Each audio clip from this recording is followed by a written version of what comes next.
Hello students, how are you all? I hope you all are doing good. Today we will study knowing our environment. Ready, steady, start. Color the placards that shows activities good for our environment. ये आप खुद करेंगे. Concepts to know. Abiotic environment, relationship between abiotic components and biotic components, human beings and environment, pollution control and waste management. Environment is everything that surrounds us. It basically includes all living beings and non-living things present on the earth like air, water, plants, animals and microbes. All these things are known as the components of environment. We get food, water, shelter and clothing directly or indirectly from our environment. In recent years, mankind has increasingly been misusing or adding harmful substances to the environment. The environment has two components, abiotic and biotic. जो भी चीज़ हमें surround करती है, हमारे आसपास है, चाहे वो लिविंग है या फिर नॉन लिविंग है, उसको हम बोलते हैं एनवायरनमेंट. ओके, ये जो कंपोनेंट्स होते हैं ये एनवायरनमेंट के कंपोनेंट्स होते हैं जो कि नॉन लिविंग लिविंग होते हैं. ठीक है, अब एनवायरनमेंट के दो कंपोनेंट्स है, एक है एबायोटिक और दूसरा है बायोटिक. चलिए उनके बारे में पढ़ते हैं. Abiotic environment. The abiotic environment consist of non living things. It includes air, water, soil, land and climatic factors like rainfall, wind and sunlight. They affect where and how organisms live, impacting factors like growth, survival and behavior. For example, a hot and dry place like a desert is a habitat of a few animals, while a place with moderate temperature and good rainfall like a rainforest is inhabited by very large number of animals and plants. Okay, देखिए, abiotic environment वो होता है जिसमें non living things आते हैं, जैसे कि air, water, soil, land, climatic factors जैसे कि रेनफॉल हो गया, विंड, सनलाइट. ओके, इन सबको क्या बोलते हैं? एबायोटिक फैक्टर्स बोलते हैं एनवायरनमेंट के. ठीक है, जैसे कि हॉट या ड्राई प्लेस हो गए, डेजर्ट एरियाज हो गए, हॉट ड्राई जो भी है, वहाँ के जो एनिमल्स रह रहे हैं वहाँ पे वो हैबिटेट है उनके. ठीक है, वहीं मॉडरेट टेम्परेचर में भी कुछ एनिमल्स है जो कि इनहैबिटेट है उनसे.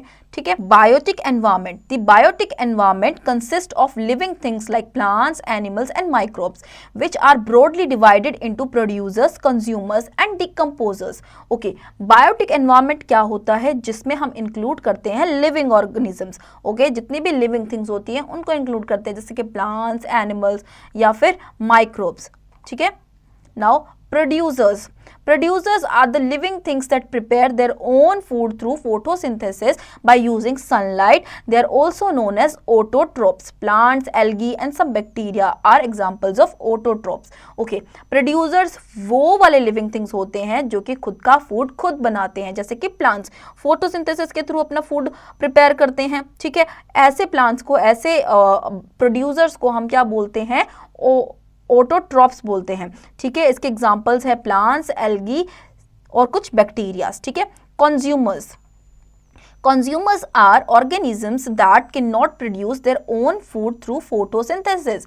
Consumers, like animals and humans, are the organisms that depend on producers for food. They are also called heterotrophs. Based on their food habits, consumers are divided into herbivores, carnivores and omnivores.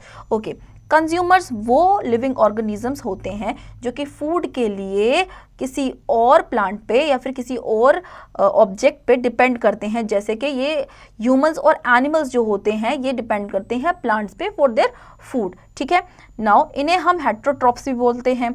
ये herbivores, carnivores और omnivores 3 main types में divided हैं. ठीक है, Herbivores are the animals that consume plants as their main source of food only.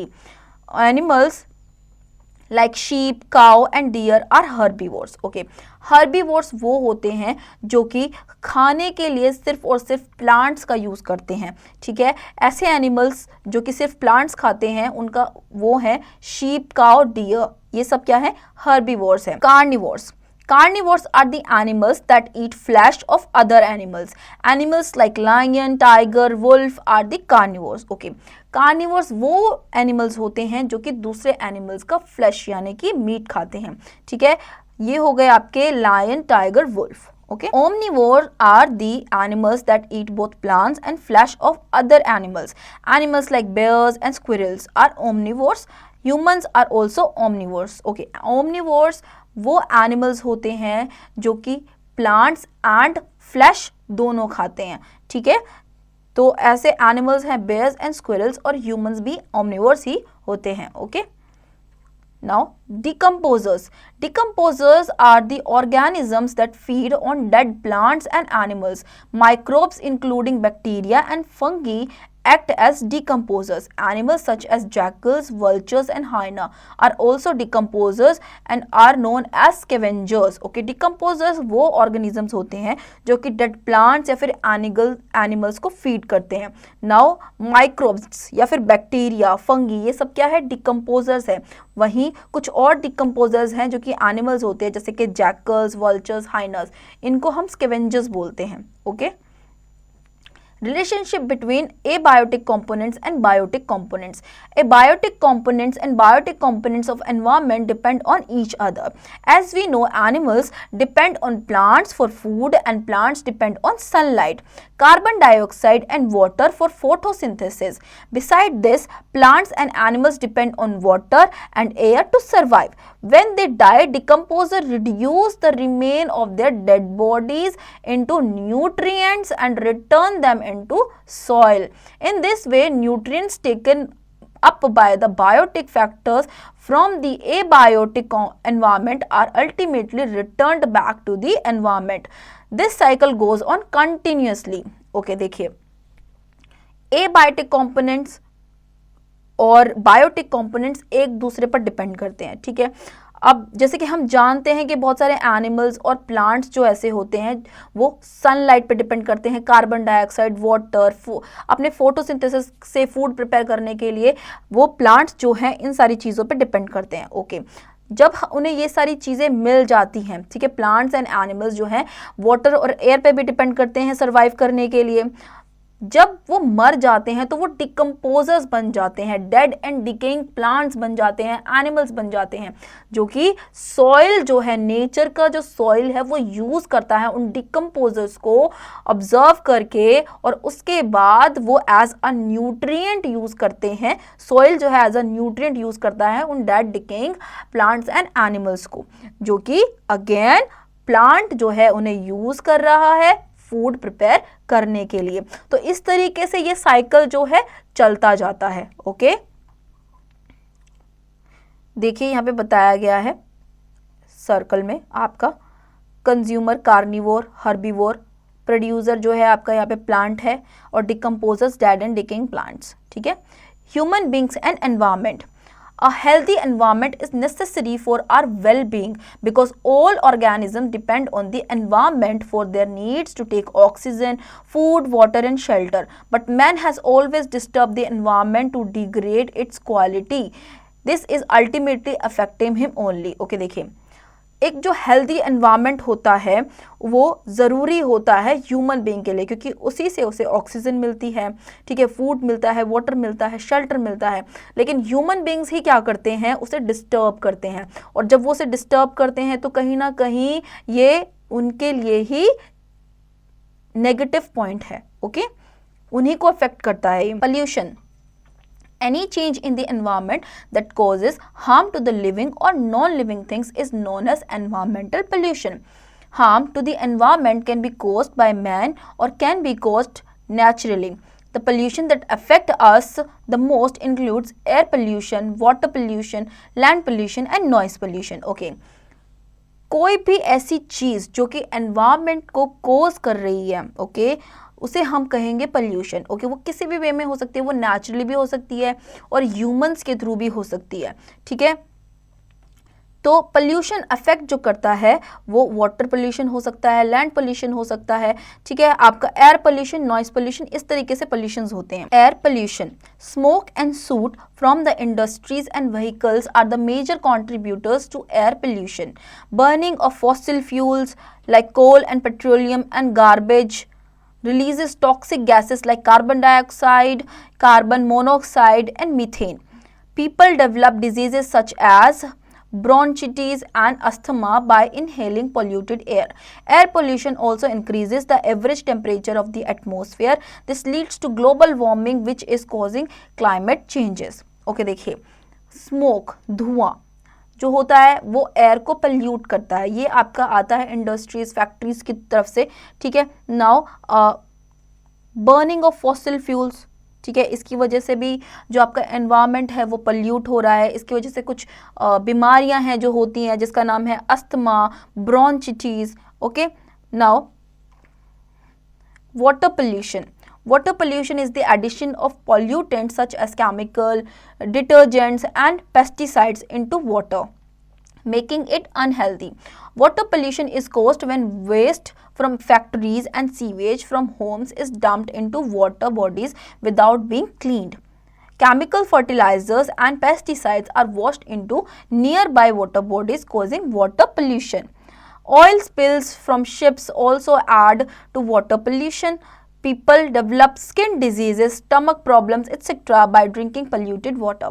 By bathing in it, diseases such as cholera and dysentery are caused by drinking polluted water. Okay, देखिए water pollution कैसे होता है, क्योंकि लोग जो है कुछ chemicals, detergent, pesticides, इस टाइप की चीज़ें जो हैं रिवर्स में फेंक देते हैं, गार्बेज फेंक देते हैं, ठीक है। इसकी वजह से जो वाटर है वो पल्यूट होता है, और वो जो वाटर है अगर कोई भी ह्यूमन बीइंग उसे इनटेक करता है तो उसकी वजह से वो उसकी बॉडी जो है वो अनहेल्दी हो जाती है, क्योंकि वो वाटर अनहेल्दी है आपकी बॉडी के लिए।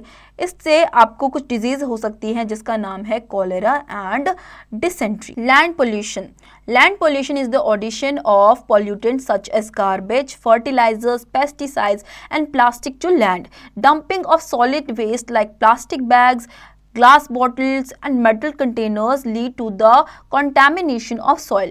Deforestation, cutting down or burning the trees in the area is another reason of land pollution, as the soil held by the roots or the trees become loose leading to soil erosion. Okay, land pollution कैसे होता है? People जो होते हैं, लोग जो होते हैं डंप करते हैं गार्बेज, ग्लासेस, पॉलिथीन्स, इस तरीके से क्या होता है जो आपकी लैंड है वो पल्यूट होती है। कटिंग ऑफ ट्रीज, डिफोरेस्टेशन होता है, ठीक है। कटिंग ट्रीज कट करने की वजह से भी जो सॉइल है उसका सॉइल इरोजन हो सकता है, जिसकी वजह से जो फर्टिलिटी है वो कम होती जाती है, सॉइल जो है आपकी लूज होती जाती है। Land pollution also decreases the fertility of the soil. Dumping ground serve as breeding grounds of insect and germs that spread diseases. Soil contains useful bacteria that are killed by harmful chemicals in fertilizers and pesticides. Toxic materials present in polluted soil enter fruits and vegetables grown in such soils. When we eat these fruits and vegetables, toxic materials enter our bodies. Okay, देखिए क्योंकि जो garbage dumps होते हैं उनमें इस तरीके का garbage dump किया जाता है जिसमें पॉलीथीन्स, ग्लासेस, ये सारी चीज़ें होती हैं, जिसकी वजह से जर्म्स वगैरह, बैक्टीरियाज वगैरह वहाँ पे बर्थ लेते हैं, ठीक है। उनकी वजह से वो जो जर्म्स एंड बैक्टीरियाज होते हैं वो सॉइल में इनटेक करते हैं। जब आप उसी सॉइल में, उस टाइप की सॉइल में कोई भी वेजिटेबल्स, फ्रूट्स वगैरह ग्रो करते हैं तो उस फ्रूट्स और वेजिटेबल्स में वो सारे बैक्टीरियाज भी आते हैं, ठीक है। उस तरीके के अगर आप इनटेक करोगे वो वाला फूड तो वो आपकी बॉडी में भी जाता है जो कि अनहेल्दी है। Okay, noise pollution. Noise pollution is excessively loud and continuous sound, bursting of crackers, honking of vehicles, indiscriminate use of microphones, sirens and sound of machines in mills and factories are some of the causes of noise pollution. Loudspeakers, honking of vehicles and noise at construction sites creates a lot of noise pollution. Exposure to such noise can cause permanent hearing problems and deafness. Okay, noise pollution क्या है? एक तरीके से continuous continuous sound आते रहना। अगर आपको किसी भी एरिया से, जैसे कि हॉन्किंग हो गई, ठीक है, व्हीकल्स की हॉन्किंग हो गई, क्रैकर्स हो गए, माइक्रोफोन, सायरन्स, इन सब की आवाज़ें हो गई, फैक्ट्रीज, इंडस्ट्रीज, मील्स में से जो मशीन्स चल रही हैं उनकी कंटिन्यूस साउंड आपको आ रही है, इसकी वजह से क्या होता है, this can lead to deafness, आप बहरे हो सकते हैं, ठीक है, हियरिंग प्रॉब्लम्स आपको हो सकती है। नॉइस पोल्यूशन इस टाइप से होता है। Pollution control and waste management. Waste and garbage thrown into the water bodies and on the land cause water and land pollution. Managing the waste in the major step that we should take to reduce pollution. Waste can be divided into two categories: biodegradable and non-degradable. Waste can be best managed by 4 R's: reduce, reuse, recycle and recover in order to reduce pollution and keep our earth clean. Okay, देखिए pollution जो है अर्थ का, आपका soil का और water का, land का pollution जो है वो मोस्टली गार्बेज की वजह से ही होता है, ठीक है। नाउ जो वेस्ट है उनकी दो कैटेगरीज में डिवाइड किया गया है, पहला है बायोडिग्रेडेबल और दूसरा है नॉन बायोडिग्रेडेबल। ये आप मैनेज कर सकते हैं 4 R से, जिसका नाम है reduce, reuse, recycle and recover. Reduce means the low to. Reduce का मतलब होता है कोई भी हार्मफुल वेस्ट जो कि एनवायरनमेंट के लिए हार्मफुल है, उस तरीके का जो भी मटेरियल्स है या फिर कोई भी एक्टिविटी आप ऐसी कर रहे हैं उसको रिड्यूस करें, कम करें, ठीक है। रीयूज का मतलब होता है जो आपका ऑलरेडी यूज्ड मटेरियल्स है उसको दोबारा यूज करें। रिसाइकल का मतलब होता है जो यूज्ड मटेरियल है, कोई भी वेस्ट मटेरियल है उसको आप रिसाइकल करके न्यू मटेरियल बनाएं, ठीक है। रिकवर का मतलब होता है कि आप मटेरियल जो कि आपके ओरिजिनल सोर्सेज से मिल रहे हैं उन्हें दोबारा से ऑब्टेन करें। Compare and contrast. Waste that comes from plants and animals and enriches soil after adding to it is called biodegradable waste. Food waste, paper waste, human waste and sewage are examples of biodegradable waste. Waste that comes from non-living things and can never be a part of soil even after several years is called non-biodegradable waste. Plastic bottles, bags and glass are example of non-biodegradable waste. Okay, देखिए वो waste जो कि हमें plants and animal से मिलते हैं, ठीक है, उन्हें हम कहते हैं बायोडिग्रेडेबल वेस्ट, क्योंकि वो यूज़ करते हैं हम अपनी सॉइल को फर्टाइल करने के लिए यूज़ कर सकते हैं उन वेस्ट को, ठीक है। अब वो वेस्ट जो कि सालों साल तक ऐसे के ऐसे ही रहते हैं, सॉइल ख़राब करते हैं, पल्यूट करते हैं, ठीक है, वो होते हैं नॉन बायोडिग्रेडेबल वेस्ट, जिसका एग्जांपल है plastic bottles, bags, glasses. Okay, now crazy for activity, yes. Practicing reduce, reuse and recycle is very important for the protection of our environment. Right? What can you do in order to reduce, reuse and recycle in regular practice? ये आप खुद से करेंगे। Prevention of pollution. Some measures that should be followed. Action. Prevention of pollution. Some measures that should be followed to reduce pollution are listed below. It is preferable to use CNG, compressed natural gas, and LPG, liquefied petroleum gas vehicles.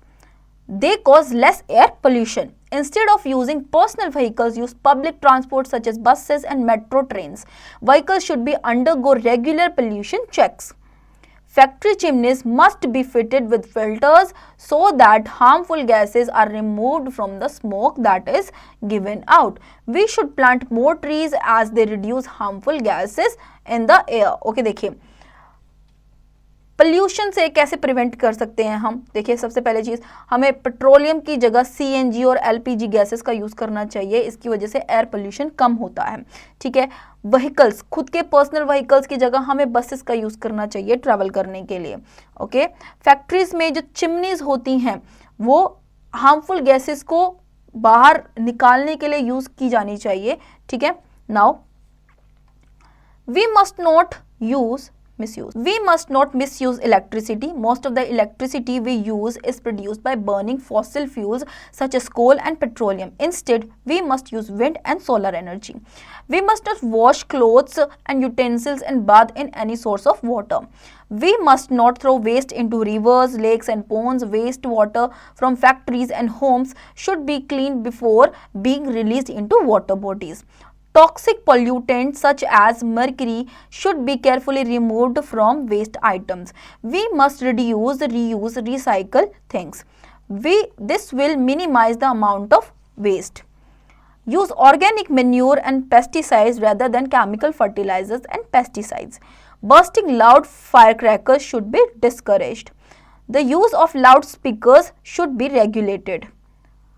People should be made aware that the noise level should not exceed the permissible limit. Okay देखिए, हमें electricity का misuse नहीं करना चाहिए, ठीक है, ज़्यादा हमें इलेक्ट्रिसिटी सेव करनी चाहिए, क्योंकि ये जो है ये फॉसिल फ्यूल से आती है, फॉसिल फ्यूल बर्न करने से आती है, और फॉसिल फ्यूल्स हमें सेव करने चाहिए क्योंकि वो हमें बहुत ईयर्स के बाद मिलते हैं.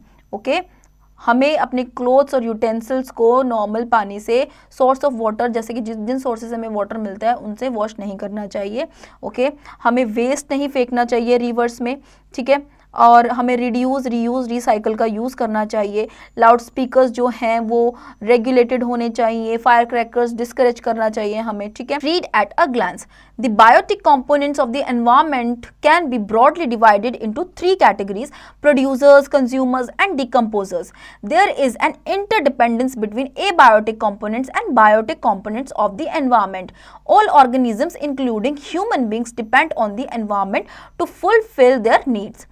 The consumers of heterotrophs are further classified into three categories: herbivores, carnivores, and omnivores. Pollution is of four types: air pollution, water pollution, land pollution, and noise pollution. Human activities like deforestation, development of industries, and increasing number of vehicles have reduced the quantity of environment. We should follow 3 R's to eliminate waste and save environment. Key terms to know: environment, everything that surrounds us; pollution, addition of harmful substances into our environment making it unsafe; pollutants, the harmful substance that get added to the environment; water pollution, the addition of pollutants such as chemicals, detergents, and pesticides into water making it unhealthy; land pollution, the addition of pollutants such as garbage, fertilizers, pesticides, and plastic to land; air pollution, the addition of harmful gases, smoke and dust particles to the air making it unhealthy; noise pollution, excessively loud and continuous sound; abiotic environment, non-living components of environment; biotic environment, living components of environment; producers, living things that prepare their own food; consumers, organisms that depend on producers for food; herbivores, animals that eat only plants; carnivores, animals that eat flesh of other plants. So students, I hope आपको ये chapter समझ में आया होगा. अब इसके exercise की practice आप खुद से करेंगे.